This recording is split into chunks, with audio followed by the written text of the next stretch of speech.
Dokter boleh jelasin nggak sih mengenai program inseminasi untuk lebih di objinnya itu? Oke, jadi kalau pengertian inseminasi itu sendiri, inseminasi lebih tepatnya, lebih lengkapnya inseminasi intrauterin.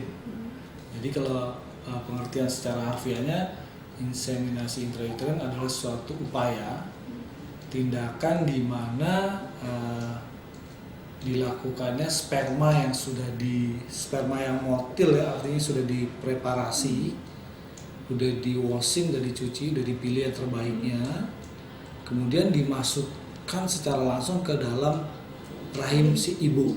Nah, itu yang namanya inseminasi.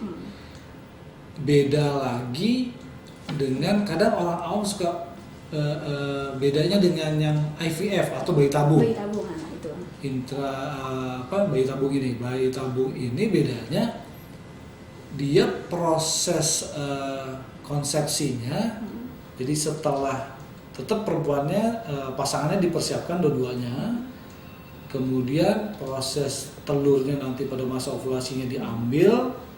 Kemudian spermanya juga dilakukan preparasi juga. Kemudian dibiarkan di laboratorium. Setelah dia masuk ke bentuk morula baru ditanam ke dalam rahim. Itu namanya IVF atau bayi tabung. Itu dia. Nah, untuk misalnya banyak orang juga bilang kalau misalnya untuk inseminasi orang lebih ke bayi kembar itu ini nggak sih, Dok? Oke, sebelum ke sana, saya mau kasih tau gini. Untuk inseminasi ini untuk seperti apa, untuk pasangan yang seperti yang gimana gitu tuh.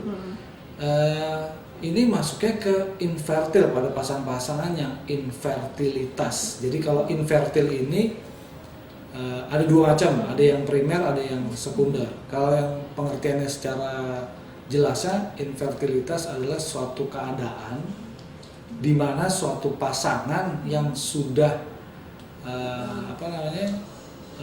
hidup bersama kurang lebih dalam 1 tahun, melakukan hubungan seksual dengan baik gitu ya, tapi tidak punya keturunan, tidak mempunyai anak, walaupun dia tidak pakai kontrasepsi. Nah, itu masuk dibilang infertil.